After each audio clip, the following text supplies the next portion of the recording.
Hello my friends, I am Cinnybun, and I am going to quickly go over what you need to know to complete the Arcane Mage Tower Challenge as simply as possible.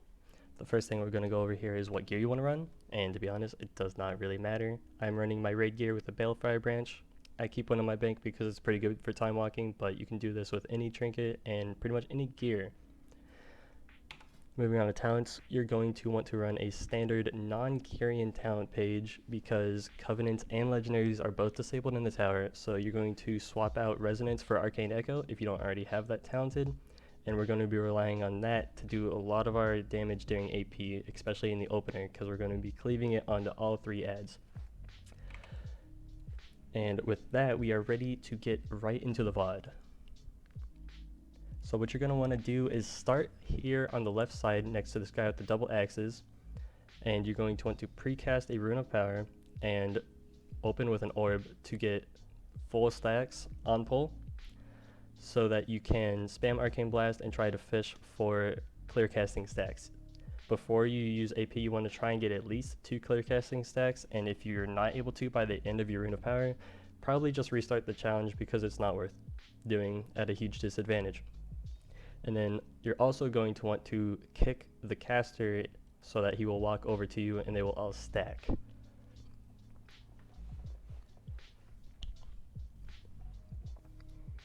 then once you have your clear casting stacks, you can barrage, use touch, arcane power, and spam missiles for the duration of Touch of the Magi, and it will cleave massive damage. You can see that this guy is already halfway dead by the end of my opener.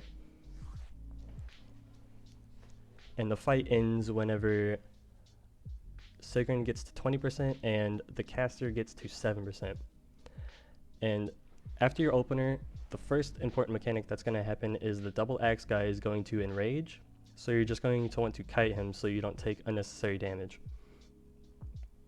If you get scared, you are able to Nova him for 10 seconds, or you can use mirror images because he will attack your mirrors before he attacks you. And then once he's almost done enraging, these 3 runes will spawn, which will detonate and do a large amount of damage if you do not walk into them. The first ones are pretty easy. You can just use mirrors so that the guy ignores you while you go and get him. And then immediately afterwards, it's going to happen again, except this time the main boss is going to do a huge AoE immediately after the runes appear. And the only way to stop it from pulsing is by polymorphing her. If you polymorph her before she before she ends the cast, rather, she will not do any AoE and she will not get the buff, and you can immediately break the polymorph and not have to deal with the mechanic at all.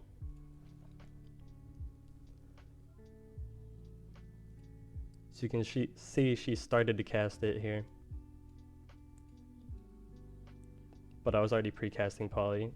You can even polymorph her before she starts to cast, and then once you hear the voice line, you'll know that she attempted to, and you can break her out of the poly.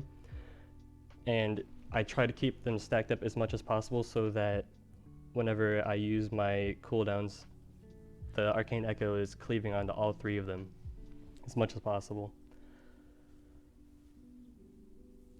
And then periodically these little health orbs will just get thrown down into the ring for you, so you can take quite a bit of avoidable damage, as you can see, and just heal it back up.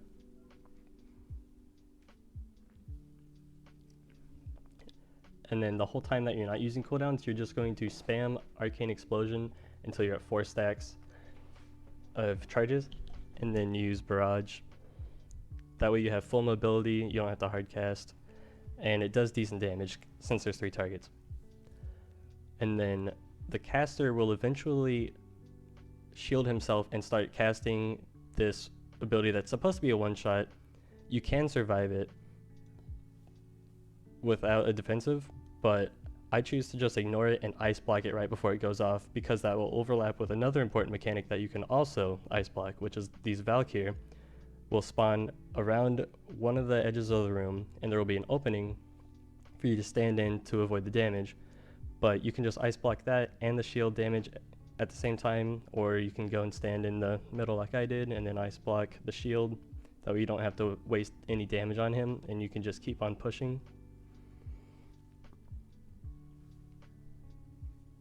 And then this is the final hard part of the fight. The double axe guy will do a blade storm, which does huge damage if you're close to him, so you just go away from him.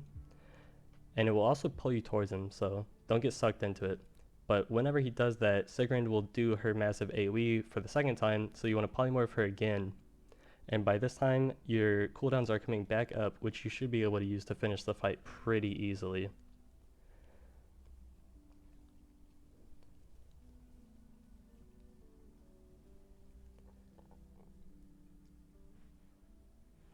And the fight really is just that simple.